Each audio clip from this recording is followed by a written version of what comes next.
ውድ የዳኝ ሰርጎ ሚዲያ ተከታታዮች ዛሬ ደግሞ በጣም የምንወደውን የምናከብረውን በስፖርቱ ዘንድ የራሱን አሻራ እያሳለፈ ያለ አንድ ወጣት ይዤላችሁ ቀርብ ያለውን ዛሬ ደግሞ ካለው የህይወት ልምድ ሊያካፍለን ያለፈበትን ነገሮች ሁሉ ለማውራት ለወጣቱ ለአሉት ይጠቅማል በሚል አቅርበን ማለት። ስለዚህ ከመጀመሪያው ጀምሮ እስከ መጨረሻው ድረስ ልትከታተሉን እንጋብዛለን። ወደ እንግዲህ ይመራችኋለሁ። እንኳን ደህና መጣ። እንኳን ደህና ቆየኝ። ሰላም እግዚአብሔር ይመስገን። ደህና ነህ? አለን ይመስገን። ሻላይ እንዴት ነው? አለን ይመስገን። ሁሉ ሰላም ዳኝ። እስኪ ራስን አስተዋውቃቸው። እንግዲህ እኛ ዳኝ ሰርጎ ሚዲያ በጣም በከተማ ውስጥ እጅግ የሚወደዱ የሚከበሩ ጥሩ ስራ የሰሩ ታሪካቸው አስተማሪ የሆኑ ሰዎችን እያቀረቡ ነው እና ከዛ መሀል ደግሞ አንዱ ነህና ራስን አስተዋውቅና ወደ ታሪክ እንገባለን። እሺ፣ አመሰግናለሁ። በመጀመሪያ እንግዳ አድርጋችሁ ስለጋበዛችሁኝ አመሰግናለሁ። ስሜ ምንተስኖት አዘነ ወይም ደግሞ ሻላይ በሚባለው በስፋት ታወቃለሁ። የሥራ መስኬ ያው እግር ኳስ ተጫዋች ነኝ። ሻላይ እንግዲህ በእግር ኳስ አሻራ ጥሩ አሻራ እያሳረፉ ከሚባሉ ውስጥ አንዱ አንተ ነህና አሁን ደግሞ ወጣቶች ከአንተ ብዙ ነገር ይማራሉ ብለን እናስባለን። አንተም ያለፍክባቸው ብዙ ታሪኮች ይኖራሉ ብዬ ስለማስብ እንግዲህ ውልደትህና እድገትህ እዚህ አይደለም ይመስለኛል አይደል? ያው ተወልጄ ያደግኩት በደቡብ ክልል ሀዲያ ዞን ሆሳዕና ከተማ ነው። የእድሜ ግማሽ አካል በሚባለው ልክ ረዥሙን ጊዜ እዛ ኖሬያለሁ። ወደ ደብረ ማርቆስ ከተማ መጣሁት 2001 ጀምሮ ረዥሙን ጊዜ ያሳለፍኩት እዚሁ ደብረ ማርቆስ ከተማ ነው። ደብረ ማርቆስ ውስጥ ያው ለእኛ ሁሌም አብረን ያለ በጣም የምንወድ ሰው ልጅ ነና ይህ ደግሞ የሆነው ደግሞ ምንድነው ስነ ምግባር የተሻለ ነው ብለን ስለምናስብ ነው። እና ምናልባት እንግዲህ እኛ ዋናው በኳስ የራስን አስተዋጽኦ እያደረግህ ነውና የኳስ ህይወት በጣም የገባህበት ጉዳይ ወደ ኳስ የገባበት ነገር አጋጣሚ ነው ይባላል እና ስለሱ ይገርም እኔ ከምናገር በፊት ያው እግር ኳስን የሚገርም ሆሳዕና እያለሁም ዝም ብለህ ሰፈር ላይ በልጅነት ሁላችንም ኳስ እንጫወታለን እና ከዛ በኋላ ደግሞ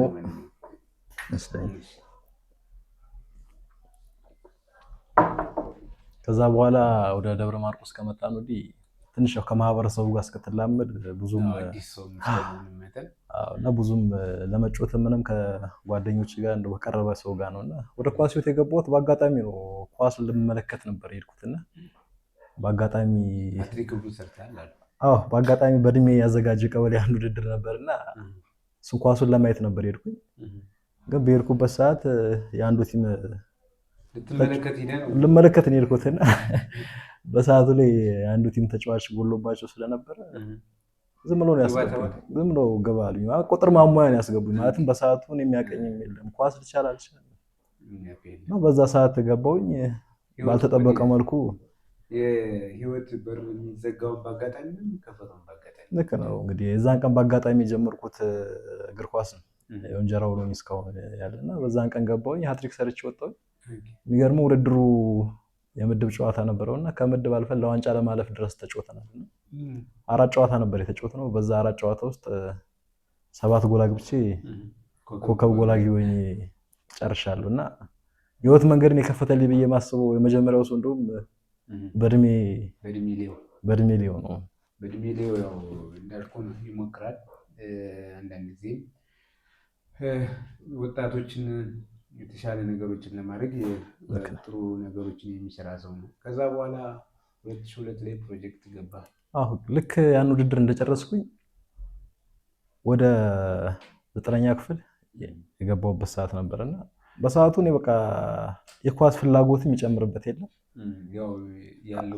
ያ ነገር ሲመጣ የኳስ ፍላጎት የሚጨምርበት ሆነ። ከዛ ከግማሽ ዓመት ላይ 2002 ላይ የሚገርም ነው ጋሼ ነው የምለው ድረስ ኮማንደር ዮሐንስ በየነ እሱ ፕሮጀክት ነበረውና በቡሩ ተስፋ አሰልጣኝ ነበርና እዛ ና ብለሃል ተብዬ ሄድኩኝ። እዛ የሚገርም ከአጥቂ ልክ እሱ እንዳየኝ በቃ ፊዚካሊም በምንም በሚያይ ነገር ቀጥታ ወደ ተከላካይ መለሰኝ እሱ ነበረ። አጥቂ ነበርኩኝና አጥቂ ለምን ይሆናል ያለው ነገር ወደ ተከላካይ ይመለሳል። እንደዛ ወደ ያለህ ባህሪና የምታደርጋቸው ነገሮች የተከላካይ ባህሪ ስለሆነ ተከላካይ ብትሆን የተሻለ ይሆናል ብሎ መንገዶችን ያሳየኝና ወደ 2 ዓመት ከግማሽ ምናምን ድረስ ፕሮጀክት ከጋሽ ዮሐንስ ጋር ማለት እኔ ጋሼ ነው ብሎ የሚገርም አሁንም ድረስ እኔ ማለትም ትልቅ ቦታ ስላለኝ ያው ስማ የመጀመሪያ አሰልጣኝ ነው። ፕሮጀክት ማለት አሪያ የምትሆንበት ነው፣ የመጀመሪያ መሰረት የምትልበት ነው እና እሱም ወጣቶች ጋር ይሞክራል ማለት ይሰራል። ለብዙ ወጣቶች እድል የከፈተ ወንድማችን ነው። በስፖርት ዘንድ ደግሞ የራሱን አሻራ እያሳረፈ ያለ ሰው ነው እና እኛም በዚህ አጋጣሚ እናመሰግነዋለን። ልክ ነው። ሁላችንም መንገዶችን ያሳየን እስካሁን ድረስ እኔና አሰፋን ነው በዚህ ሰዓት ውድድር ላይ ያለንና በሰዓቱ እኔም አሰፋም ከዛ ፕሮጀክት ወጥተን ነው ወደ አሁን እየተጫወትን ያለ ነው። የእሱ መሰረታዊ ነገሮችን ይዘን የወጣንበት ፕሮጀክት ነው። ከዛ በኋላስ እንዴት ነው? ከዛ በኋላ ያው እሱ ጋር ፕሮጀክት እየተጫወትኩኝ 10ኛ ክፍል የመላው አማራ የትምህርት ቤቶች ውድድር ነበርና የትምህርት ቤቶችን ወክለን ተጫወተን። ከዛ በመመረጥ ደግሞ በጋሽ አዱኛ አሰልጣኝነት መምህር አዱኛ በሱ አሰልጣኝነት ምስራቅ ጎጃምን ወክለን መላው አማራ ውድድር ሄደን ነበር። በዛ መሃል ላይ ውድድራችን ጥሩ ተሳትፎ አድርገን የተመለስንበት ሰዓት ነበርና ለመጀመሪያ ጊዜም ከሀገር ወጥቼ የተጫወትኩበት ሰዓት ነበር። ባህር ዳር ላይ ነበርና ውድድሩ መላው አማራ ተጫውተን ተመለስን። ከዛ መልስም ተመልሼ ፕሮጀክቱ ላይ ነው የቀጠልኩት። ልክ ደግሞ በሁለተኛው ዓመት ደግሞ 2005 ላይ አሰልጣኛ ቢጂቴ ትሬኒንግ በምንሰራ ሰዓት እየመጣ ያይ ነበርና ፕሮጀክት ከፕሮጀክት መጥቶ አሳይን አድርጎን እሱ እየመጣ ሊመለምላችሁ ነው። በአጋጣሚ አብሮን ባህሪ እና ያለንም አቅም ያይ ነበርና ካለን ልጆች ውስጥ አሰፋ፣ እኔ፣ ኤርሚያስ ቀጥታ ከፕሮጀክት ወደ ደብረ ማርቆስ ከነማ የገባ ነው እና እኔ አሁን የውስጥ ሊግ ክለቦች ምናምን አልተጫወትኩም። ቀጥታ ወደ ክለብ ነው የገባሁት እና የኳስ እድገቴ ፈጣን ነው በሚባል ደረጃ። ያው ስፖርት በባህል ዲሲፕሊን ይፈልጋል። ዛሬ ደግሞ ጠንክሮ የሰራ ሰው አብዛኛውን ነገሮች ቶሎ ይሻገራል። ልክ ነው። አንተም እንደዛ ይመስለኛል። ማለት የሆነ ነገር ፈልገህ ትኩረት ካረክበት ወደ ፈለክበት መንገድ ማትጓዝበት ምንም አይነት ምክንያት የለም። በሰዓቱም ትምህርት ላይ ነበርን። ደብረ ማርቆስ ከነማ ስገባ 12ኛ ክፍል ተማሪ ነበርኩኝ እና ከትምህርቱንም ጎን ለጎን ለማካሄድ ትሞክራለህ። በትምህርቱ ላይ ደከም ብትልም ትኩረት ወደ ኳስ ሆኖ ኦልሬዲ ረጅም ቆይተህበታል እና ሁሉንም ነገር ፍላጎቱና ማስኪር ከፈለክ ማድረግ እንደሚቻል ያንን ነገር እኔ በህይወቴ ላይ ወስጄበታለሁ። 2007-2008 ብሔራዊ ሊግ አሳድጋችኋል? ደብረ ማርቆስ ከነማ አማራ ሊግ 2 ዓመት ተጫወትን። 2005 እና 2006 ጥሩ ተፎካካሪ ቲም ተሰርቶ 2005 ላይም ቱርናመንት ሄዶ ድሬዳዋ ላይ ባያድግም ቲሙ 2005ም 2006ም ደግሞ እንደገና ሐዋሳ ላይ ቱርናመንት አልፎ ለመድረው ወደ ብሔራዊ ሊግ ለመግባት ተወዳድሮ ነበር እና 2006 ያሳየነው ጥሩ ፐርፎርማንስ ወደ 2007 ፌዴሬሽን ፈቅዶለት ቲሙ 2007 ላይ ብሔራዊ ሊግ እንዲያድጉ ነው ያ ነገር እንዲቀጥሉ ነው። 2007 ላይ ወደ ብሔራዊ ሊግ ደብረ ማርቆስ ከነማ በአብይ ጂቴ አማካኝነት ወደ 2007 ላይ ብሔራዊ ሊግ አድጓል ደብረ ማርቆስ ከነማ ማለት ነው። 2007 ላይ ብዙ ነገሮች የተቀየሩበት ሰዓት ነበረ። ማለትም እግር ኳስ እንጀራ እንደሚሆን በደንብ ያወቅንበት ማለትም ኦልሬዲ 2005 2006 እየተመላለስን ቤታችን ነበረ ትሬኒንግ ሰራለን በሳምንት 3 ቀን እንደዛ ነገሮች ነበር ይካሄዱ ነበር።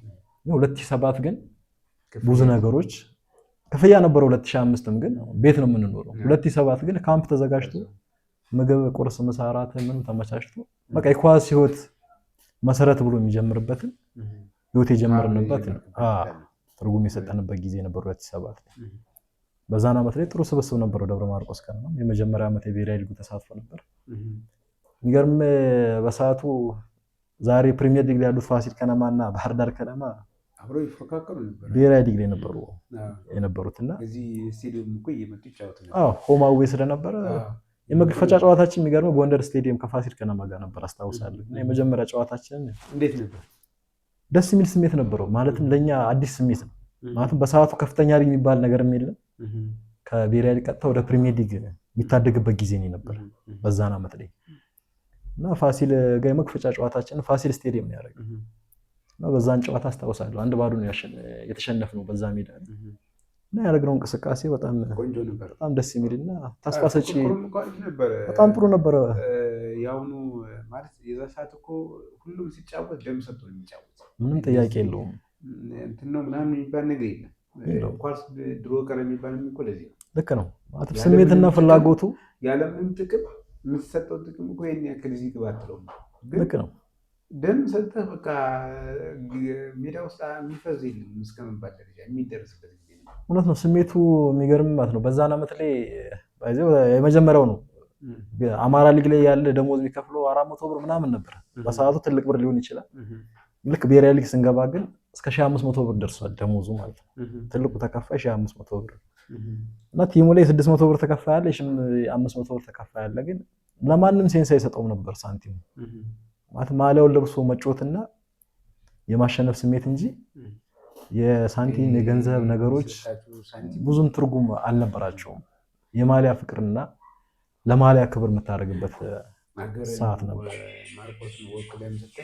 ምንም ጥያቄና መልስ የለውም። እውነት ነው።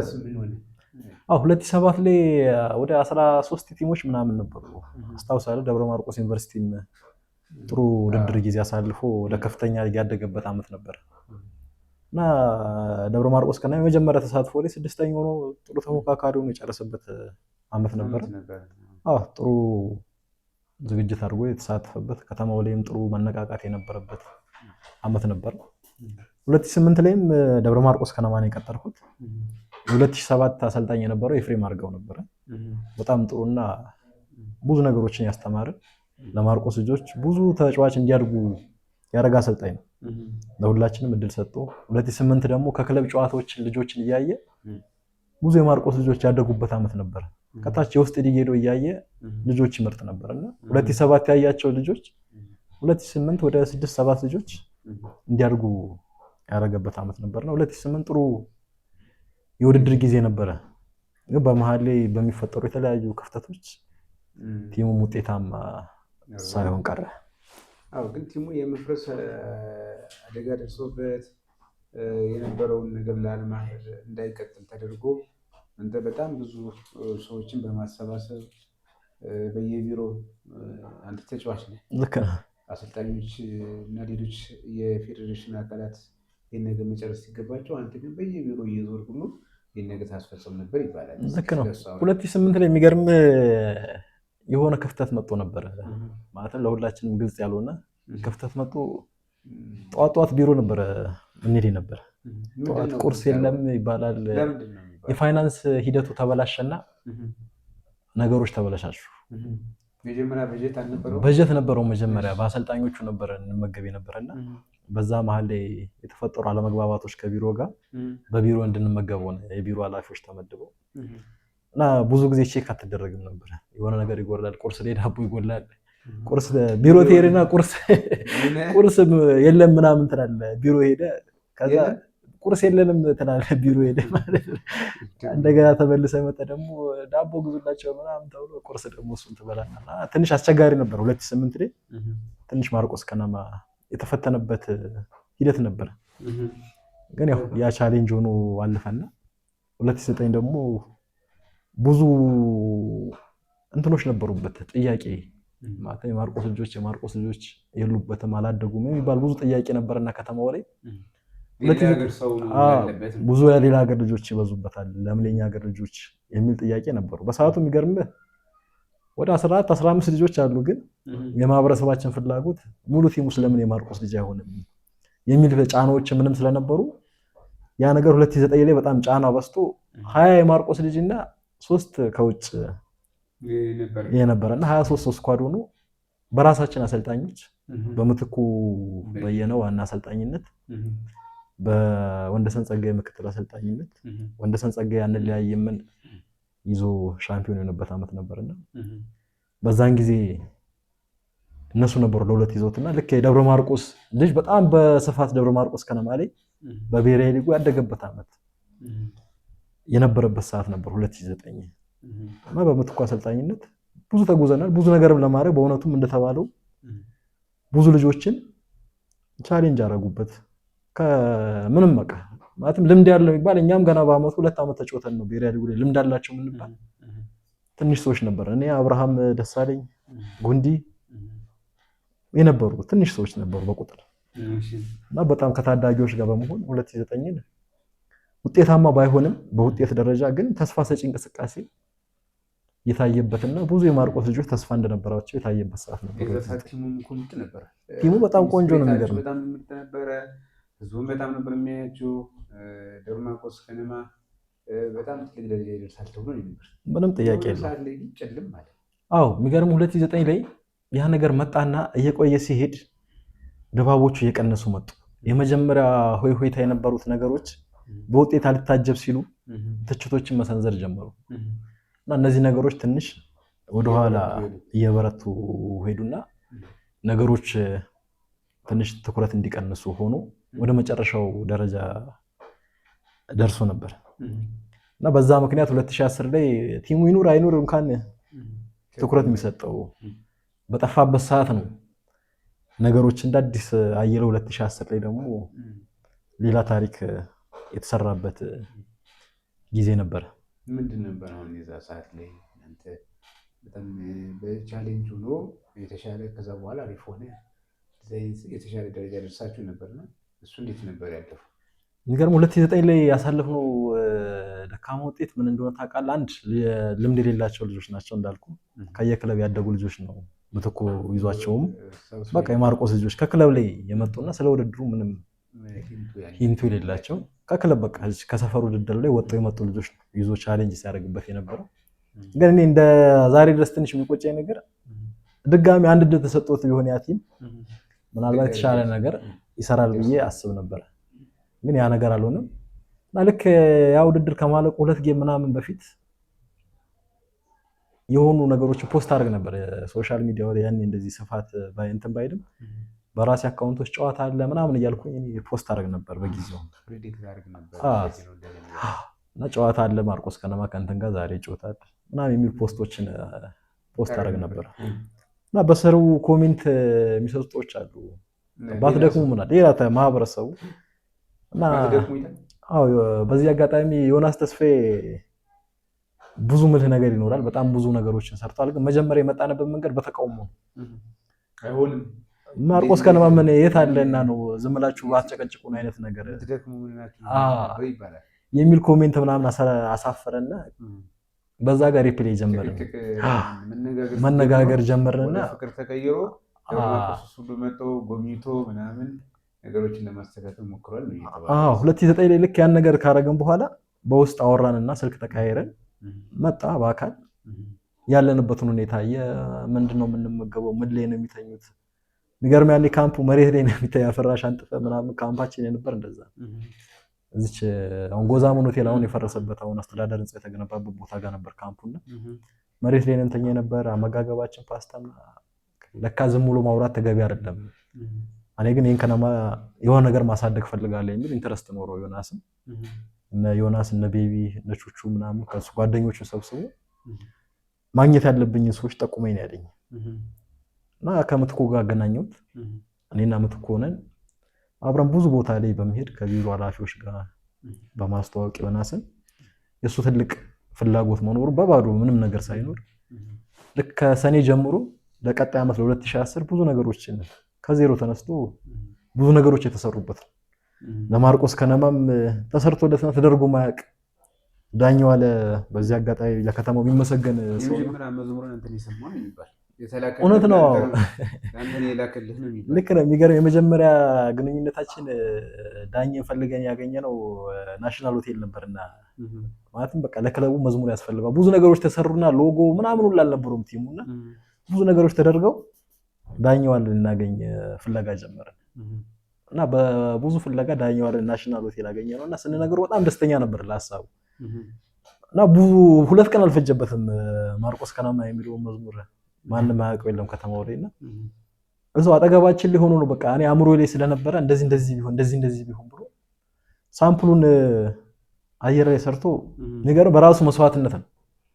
አዲስ አበባ ይሄን ለመስራት ሄዶ አዲስ አበባ ገብቶ ስቱዲዮ ተቀርጾ ምናምን እና የሆነ ግምገማ ነበረ ለቲሙ የከተማ አስተዳደሮች ትልቅ ስብሰባ ተደርጎ ለቲሙ በጀት የሚያዝበት መንገድ ነበር። ገና መስከረም ላይ ለነበረው ሐምሌ ነሐሴ ላይ ማለትም በእኛ ግፊት የነበረው ብዙ ጋር መነቃቃት ስለፈጠረ እስቲ ዝማሬው መገምገም አለበት ተብሎ የሰራው እንትን እስቲ ለክለቡ ይመጥናል አይሆንም ይሆናል የሚለውን ነገር እስቲ እንገምገመው ካልሰማን ተብሎ ያለ ምንም ፋይል ምናልባት አሁን በዚህ ሰዓት ቢሆን ትልቅ ዋጋ የሚያወጣ ስራ ነው። ግን ባለ ምንም ነገር ነው ዋትስአፕ ላይ ከኔ ጋር የነበረን ኮሙኒኬሽን ስለነበረ ቀጥታ ወደ እኔ ጋር ላከው። ሰዎችም ሰሙት ያለውን መዝሙር በዛኔ በሁለት ቀን የተሰራ የደብረ ማርቆስ ከነማ መዝሙር ያንን ሰርቶ በጣም ደስ የሚል ድባብ ነበር።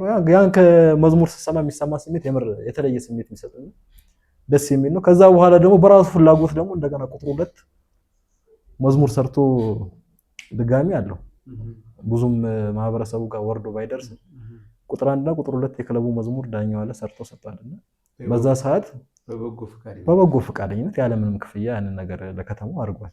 እና በዛ ሰዓት ብዙ ነገሮችን ቻሌንጅ አድርገን 2010 ላይ የመጣውን ድባብ ለማምጣት ከኳስ ተጫዋችነት ባለፈ የራሴን ተሞክሮ አድርጌያለሁ። ጉዳዩን ለማስፈጸም የራሱ የደብረ ማርቆስ ከነማ ሎጎ እንዲኖረው የራሱ መዝሙር እንዲኖረው የራስን አስተዋጽኦ አድርገሃል።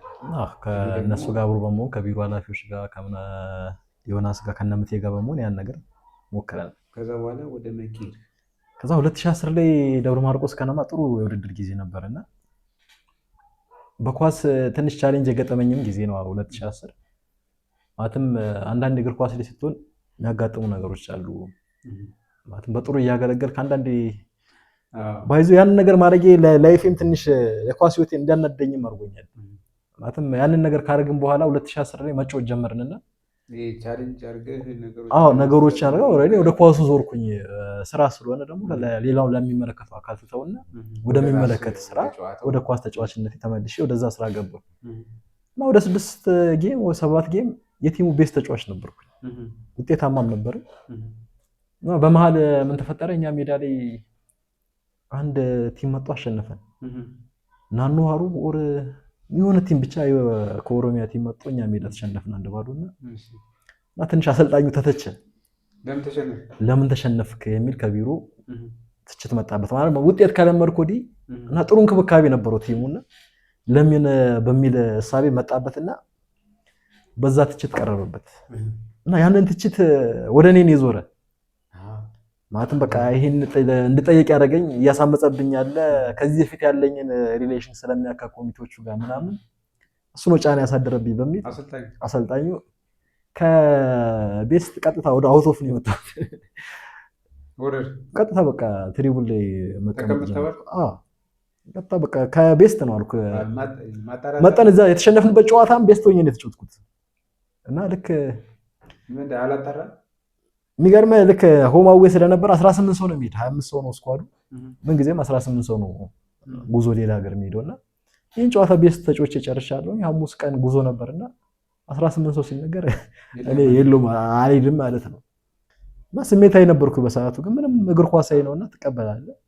ተመልሼ ስመጣ ጠየቅኩት ምንድን ነው የተፈጠረው ችግር ምናምን የሚለውን ነፍሱን ይማረውና የሚሉን አወራን ከሱ ጋር እና እሱ የሰጠኝ መልስ ባይዋጥልኝም በሰዓቱ በቃ ሁሌ እኮ መጫወት እኮ የለብህም ማረፍ አለብህ። ግን በሰዓቱ የረበሸኝ ልክ ተሸንፈን በመጣን በንጋታው ተሰብስቦ ከግምገማ እንደመጣ ትሬኒንግ ነበረና በቃ ለምን ትረብሻላችሁ የማርቆስ ልጆች አትረብሹ ተው ወደዚህ ወደዛ እያላችሁ አትረብሹ የሚል መልእክት ነበር። ግን ቶታሊ ለካ ያረፈው መልእክት ለኔ ነበር ያ መልእክት።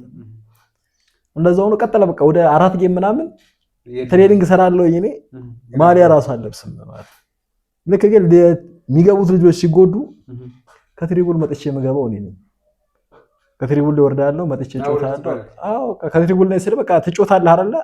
ልክ የዛን ጌም ልጆች ከተጎዱ ለቀጣይ እሑድ ታልደረሱ እኔ ነኝ ቤንች ላይ አልቀመጥም፣ ግን ቤንች ላይ ያለው ልጅ አይገባም። ለምን ቤንች ላይ የማትቀመጠው? አላውቀውም እስከዛሬ መልሴ አልኩ። በቃ ይሄ አንዳንዴ ይሄ በአሰልጣኞች ላይ ይመጣበት ጨፍኝ ጥላቻ ነው የሚባለው ምናምን ያ ነገር ነው። አለማስገባት ይችላል፣ ግን ቤንች ላይ ማየት አይፈልግም። ከትሪቡን እየተነሳ ተጫዋች ከምትባል አልኩ እኮ ትሪቡን ላይ ተቀመጣለህ። ልክ ተቀይረ የምትገባው ትሪቡን ሊወርድ ሳይሆን በቃ ልክ ቀጣይ ጌም ላይ ያ ልጅ እንደማያገለግል ሲቀር ቤንቹ ልጅ ነው።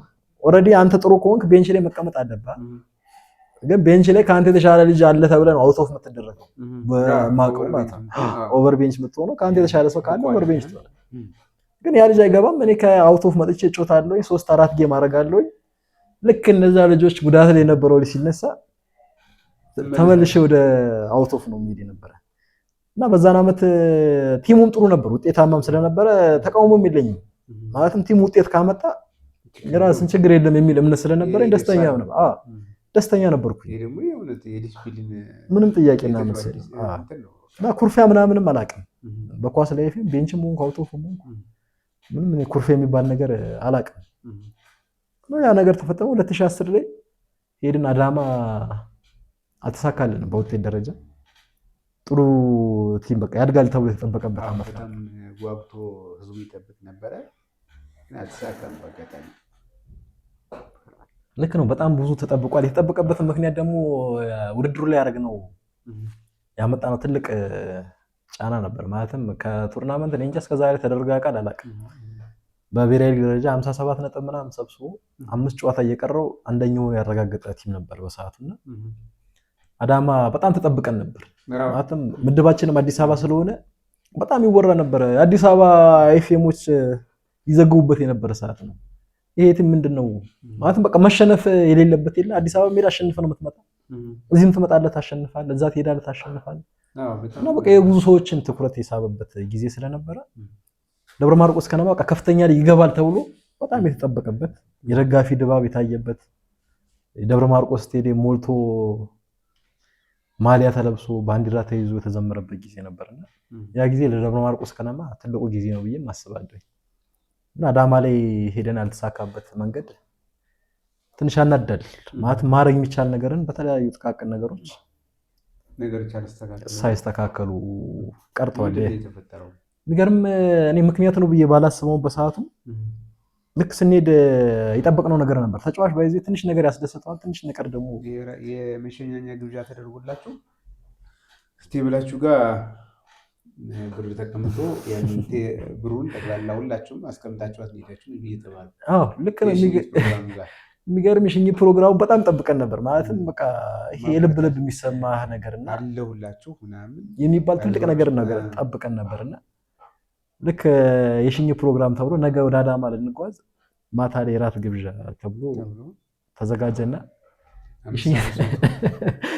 የሽኝት ፕሮግራም እየጠበቅነው በጣም ትልቅ ነገር ነው እና ደግሞ በሰዓቱ ፕሮሚስ ይገባልናል ብለን ብዙ ነገሮች ጠብቀን ነበር። ማለት መሬት ይሰጠናል እና ጭምጭም ተወሮች በጣም ፊሊንጎችን ጠብቀን ነበርና ጥሩ ነገር ለማድረግም ግን በሰዓቱ የተደረገልን ነገር የ500 ብር ማበረታቻ ነበር። ባዶ ፖስታ ነውና ፖስታው እስከ ውስጥ 500 ብር የሚል ጽሑፍ አለውና ያን ሲሰጡን ልክ የመጀመሪያው ተቀባያችን ካፒቴናችን ነበርና ካፒቴኑ ከከንቲባው ተቀብሎ ጽሑፉን እዛው ፊት ለፊቱ ቆሞ ነው ከፍቶ አየና ከንቲባው ፊት ጠረጴዛው ላይ ቁጭ አደረገው። በቃ ቲም ስፒሪቱ ደስ የሚል ይሄ ነበረ። ብዙ ጊዜ አንዳንዴ አመጽ ምናምን ሲባል ተጫዋች ግለሰብ እንዲገኝ አይፈልግም። ተጫዋች ሲያቀናም በአንድ ልክ የሆነ ነገር ማድረግ ይችላል። ማበላሸትም ከፈለገ ደግሞ ያበላሻል። እና ያን ነገር አድርጎ ሲወጣ ማናችንም ሌላ ነገር ማየት አልፈልግም። በቃ ካፒቴናችን ያደረገውን ነገር ሁላችንም አድርገን ካፒቴናችን ያን አድርጎ ቁጭ አለ። እሺ ብለን አስቀመጥንና ቁጭ አለን ሁላችንም።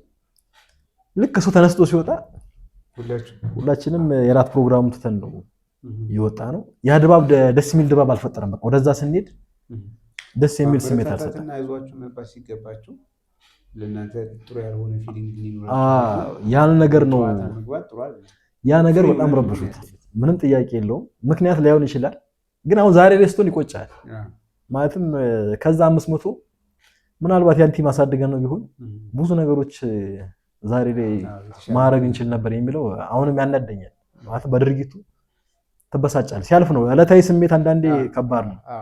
በሰዓቱ ያን ድርጊት ተፈጽመና ካለፈ በኋላ ግን መልሶ ስሜታ ያደርጋል። ያን ቀን ችለነው ታግሰነው የዛ ሄደ ውጤታማ ሆነን መጠን ብዙ ነገሮችን ብንጠይቅ ምናልባት የተሻለ ነገሮችን እናገኝ ነበር ብዬ አስብበት የነበረ ዓመት ነበር። አዎ አይ እንግዲህ አንተ እናንተ ብዙ ልጆች እንደዚህ የራሳቸው ኮንትሪቢዩት አድርገዋል ደብረ ማርቆስ ከነማ የተሻለ ደረጃ ለመድረስ ከዛ ከተመለሳችሁ በኋላ እዛ ላይ በነበራችሁ እንቅስቃሴ ለተለያየ ቦታ ላይ ሄዳችሁ የመጫወት እድሉ አግኝታችኋል። ለምሳሌ 2011 ላይ ወደ መቂ ሂደህ መጫወት ችለሃል እና ከዛ በፊት የነበረው እንዴት ነው?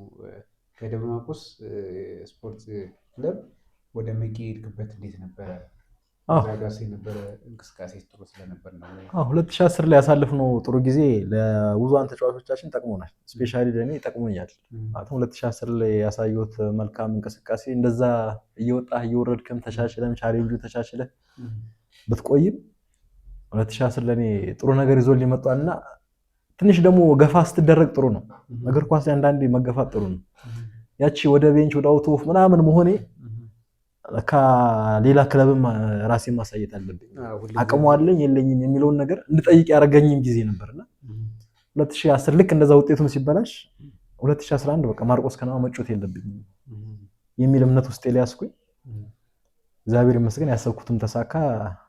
2011 ወደ መቂ ከነማ አሁን የሸገር ሲቲ የሴቶች አሰልጣኝ ደሪባ የሚባል አሰልጣኝ አለ። በዚህ ሰዓት የሴቶች ፕሪሚየር ሊግ አሰልጣኝ ነውና እሱ ነው ወደ መቂ የወሰደኝ።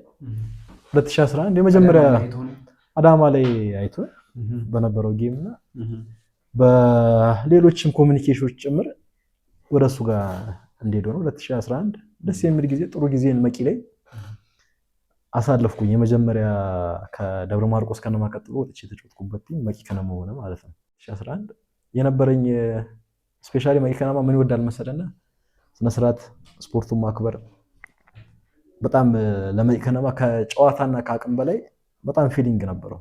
ደሞዝ ደግሞ ልክ እንደ መንግስት ሰራተኛ ነው። ልክ ነው። በቃ ያ ደግሞ ያጓጓል። ልክ ነው። ያ ነገር ምን እንደሆነ ታውቃለህ? መቂ ከነማ በጣም እየናፈቀኝ ቶሎ የሚሄድበት መንገድ ለላይፍ መንገድ የሚያስተምርህ የለም። ጭንቀት የሌለበት ለህይወትን ያግዛል። በቃ ደሞዝ ገባ አልገባ ምናምን የሚለውን ቀለል አድርገህ እንድታግዝ የሚያደርግ ክለብ ነው። ጨዋታው ጋር ትኩረት እንድታደርግ እንጂ አንተ ስለዛ ነገሮች እንዳታስብ አድርጓል። ያን ነገሮች አስተካክሎ ይዞል። የሚገርም እንደውም የሄድኩኝ ዓመት ካምፓን ነበረው መቂ ከነማና ቤት ተከራይቶልን ለእያንዳንዳችን በየፍላጎታችን ቤት ተከራይቶልን ስንጮት የነበረ ሆማዊ ነበር በሰዓቱ ግን ቤት ተከራይቶልን ስንጮት የነበረ 2011 ጥሩ ጊዜ ያለፈና 2011 ላይ ከነበርን ከሌላ ሀገር ልጆች ከመቂ ልጆች ወደ 9 ወይ 10 ልጆች አብዛኛው መቂ ልጆች ናቸውና ከ9 ልጆች ምናምን ድጋሚ ተጠራን። 2 ልጆች ብቻ ነው 2012 ላይ ድጋሚ እንድናገለግል ተጠራን ማለት ነው። 2012 ላይ ጥሩ ጊዜ እያሳለፍን ባለንበት ሰዓት ኮቪድ ኮሮና መጣና ብሬክ ላይ ተቋረጠና በዛ አጋጣሚ የሚገርም መቂ ወድና ውለታ እንዳለብን የሚሰማ በዛ ሰዓት ብዙ ችግሮች በነበሩበት ሰዓት ሙሉ አመት ደሞዝ ነው የተከፈለ ያለ ማቆራረጥ 1 ብር ሳይነካብን አመቱ ሙሉ 2012ም በኮቪድ ተቋርጦ ቤታችን መጠንም እኛ ያንን ጊዜ ሳንቸገር ቤተሰቦቻችን እንድናግዝ አርጎን ያሳለፈበት ጊዜ ነበር። 2012ም እዛው መቂ ከነማን ያሳለፍኩኝ። ከመቂ እንግዲህ ለሁሉም አስተማሪ ይሆናል ብዬ አስባለሁ። ምክንያቱም እናንተ በዛ ሰዓት ላይ ነገሮች በኮቪድ ምክንያት ሲቋረጡ እሱ ግን ምን ያደረገ ለምን ይህንን ዓመት መክፈል አለብኝ ብሎ የሚከፍል ክለብ ማለት ይሄ ለእናንተም አሪፍ ነው። በቃ ኢቨን ማንኛውም ተጫዋች ቢጠራ ደስ ብሎት የሚሄድበት ነው ብዬ አስባለሁ። እና ከዛ በኋላ 2013 እንዴት ነበረ? ከመቂ ከነበርክ በኋላ ወደ የሆነ ሰዓት ላይ 2013 ላይ ወደ የሚገርምህ 2013 እንደገና ወደ ደብረ ማርቆስ ከነማ የተመለስኩት 2013 ላይ ነፍሱን ይማረውና ሚሊዮን ታየ 2010 ያሰራና አሰልጣኝ ተመልሶ 2012ን ተመልሶ መጥቶ ይዞት ነበር። በኮቪድ ሁሉም ጋር ሲቋረጥ በነበረበት ጊዜ መጥቶ ነበርና 2013 ቁጭ ስለነበረው የማሳደግ ተመልሶ መጥቶ እንደገና ጥሪ አድርጎልኝ ነበር እና 2013 እንደገና ተመልሼ ደብረ ማርቆስ ከነማ ጋር ተቀላቅያለሁ። በኮቪድ በነበረበት ውድድር በዝግ ስቴዲየም ምናምን ነበርና የሚገርም የደብረ ማርቆስ ደጋፊ በኳስ ያለው ስሜት የተለየ ነው። የምሬ ነው። በጣም ነው የሚያሳዝንህ። ታስታውሳለህ? እዚህ ስቴዲየሙ ላይ ዝግ ስቴዲየም ሆኖ ደጋፊው ማሊያ ለብሶ ባንዲራ ይዞ አልወጣለት ያለው የ2010 ቁጭት ስቴዲየሙ ፊት ለፊት ያሉ ሱቆች የሉም። እዛ ጣሪያ ላይ ወጥቶ የሰው ጣሪያ ይፈርስ ነበር። ከውጭ በኩል መኪና ተከራይተው መዝሙር ተጭኖ የማርቆስ ከነማ ጨዋታ ካለ ከስቴዲየም ውጭ መዝሙር ተከፍቶ ደጋፊው ሰው ጣሪያ ላይ ሆኖ የሚደግፍበት ጥሩ ጊዜ ነበር። የደብረ ማርቆስ ህዝብ እኮ በስፖርት በቃ በተለይ ምንም ጥያቄ የለው። ትንሽ የለ ትልቅ የለ በቃ ነፍስ እስኪወጣ እኮ ነው ኳስ የሚሄድ። በጣም ደስ የሚል ስሜት ነው። እንዲህ ለሚለፋ እንደዚህ ስሜት ላለው ህዝብ መልስ እየተሰጠው ስላልሆነ ነው እንጂ ኳስ እንዴት እንደሚወዱ ቋጥ ምንም ጥያቄ የለው። እኔ ደግሞ የምወድለት ነገር በየሀገሩ ስትሄድ ቲምህን ታከብራለህ፣ ወደድክም ጠላህም የሀገር ቲም ትደግፋለህ። እኛ ከተማ ላይ ደስ የሚለኝ ፓርት ምን እንደሆነ ታውቃለህ? ተጫወተህ ካልቻልክ የሌላ ቲም ደጋፊ ነው። በቃ አንተ አቅቶ ሌላ ረብሻ ከፈለክ የረብሻህ ደጋፊ አይደለም፣ የተቃራኒ ቲም ደጋፊ ነው። በዚህ አጋጣሚ የሚገርመው 2008 ላይ ሆማዊ በነበረበት ሰዓት እንደዚህ አምባ ጊዮርጊስ ሄደን ትንሽ ጸብ ነበር እና አንድ እኩል ሆነን በድንጋይ ተደብድበን ምናምን መጣን። አምባ ጊዮርጊስ ሄደን እና እኛ መጣን እዚህ መረበሽ ነው የፈለግን፣ እዛ ተመተን የመጣን ብለን መጣላትን የፈለግን በቀን ማለት ነው። በቃ ዝም ብለህ ጸብ የለም ከውጤቱ ጸቡን ፈለግንና በኳስ በጣም ተበለጠን ማለት ነው። እኛ ሰው ያገዘናል ብለን የጠበቅነው ሰው ግን በተቃራኒው ራሳችንን ነው በቃ እንደዛ የተቃውሞ ነው የገጠመን እንጂ ደብረ ማርቆስ ስቴዲየም ላይ መጥቶ የተጎዳ ሰው፣ ደብረ ማርቆስ ላይ መጥቶ ኳስ ተጫውቶ ያልተደገፈ ሰው ማንም ሰው የለም። እና የደብረ ማርቆስ ማህበረሰብ አሁንም ገና ይወደዳል። በየሀገሩም ብትሄድ የደብረ ማርቆስ ደጋፊ አያዳላም። እንደ የምትጫወተው ልክ ነው የሚደግፍ ነው እንጂ ሀገር ስለሆነ ምናምን ዝም ብለህ ሀገሬ ነው ብለህ የምትቀደድ አያዳልም። ምንም ጥያቄ የለው። ሜዳ ላይ ደግሞ የምታየውም ነገር ነው። አንዳንዴ ትክክለኛ ነገር ስታደርግ ያንተ ነው እስከ መጨረሻው ድረስ በስሜት በፍላጎት ከሆንክ፣ ከዛ ባለፈ ግን ወጣ ያለ ዲሲፕሊን እና ወጣ ያለ ነገር አደርጋለሁ ካልክ ራስን ቻል ነው እንጂ ባህሉም እኮ ነው። አሁን እኛ ጋር ባህሉ እንደዛ አለ። ትክክለኛውን ነገር ስታደርግ ይደግፋል፣ ስተት ከሰራ ደግሞ ለምንድን ነው የሚል ወንድም ብትሆን ማለት ነው። ይሄ ደግሞ ያስተዳደግ ምን ጥያቄ የለውም። እና ብዙ ጊዜም ከተማው ላይ ስፖርት የሚወደድበት ያልተጠገበበት ነው። አሁንም ገና ማህበረሰባችን አልጠገቡ የሚሰራበትና ብዙ የሚያደርግ ሰው ነው እንጂ ጠፋ። ብዙ የኳስ ስሜቱ ገና አሁንም ያልወረደ። 2013 ላይ ጥሩ ዓመት ነበር። ባይዜ ድጋሚ ሚሊዮን ታዬ መጥቶ ከነበረከት ጢሻ የነበሩበት ሰዓት እነ ኮካ እነ አብርሃም እነ ፓርክ እነ ስባለው ብዙ የማርቆስ ልጆች እንደገና ቲሙን ተቀላቅለን ቲሙን ለማሳደግ ጥሩ ጊዜ አሳልፈን ነበር።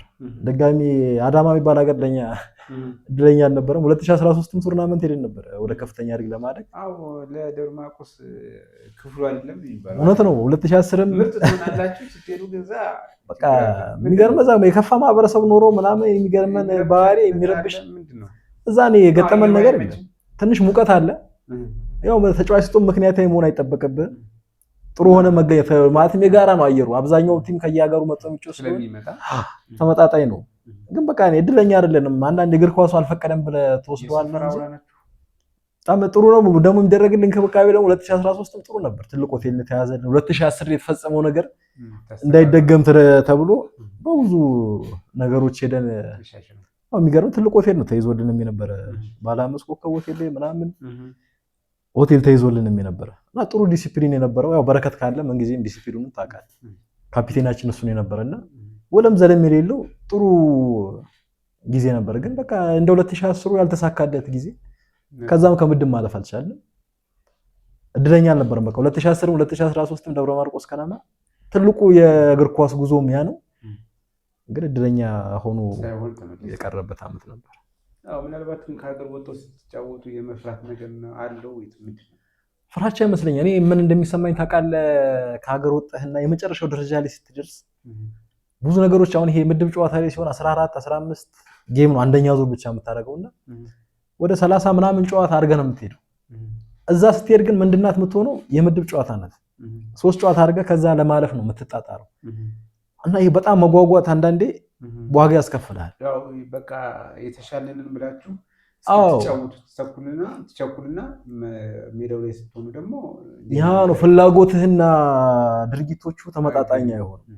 ከዛ ግን አንዳንድ የሚገጥም ነገር ብዙ ጊዜ ወጣት ስትጮህ ስታየው ይሄን ሐሳብ አትደግፈውም እና እዛ ውድድር ላይ የተወሰኑ ልጆች ሜዳ ላይ የሚገቡት ከኛ ሀገር የተወሰነ ሰው 3 ልጅ 4 ልጅ ምናምን ይሆንና ልክ ያ መድረክ ሲፈጠር አንዳንዱ ተጫዋች ራሱን ለማሳየት የክለቡን ፍላጎት ወደ ኋላ ይተውና የራሱን ፍላጎት ያስቀድማል። እነዛ ድርጊቶችም አንዳንዴ ለደብረ ማርቆስ ከነማ ውድቀት ናቸው እያስባለሁ እና ብዙ ጊዜም የሀገር ልጆች ቢኖሩ ኖሩ እከሌ ለምን ዛሬ አልገባም እከሌ ገብቶ ነው ቢሆን ኖሮ የሚያስብሉት ነገሮች ዛሬ ስደርስ ብዙ አሰልጣኞች ስለሚመጡ ከቲም ይልቅ ግለሰቦች ራሳቸውን ያስቀድሙና ራሳቸውን ከፍ አድርገው ለማሳየት የቲሙ ውጤቶች ወደ ኋላ ይዘነጉና ያ ነገሮችም አንዳንዴ ሳይድ ኢፌክት አላቸው ብዬ አስባለሁ።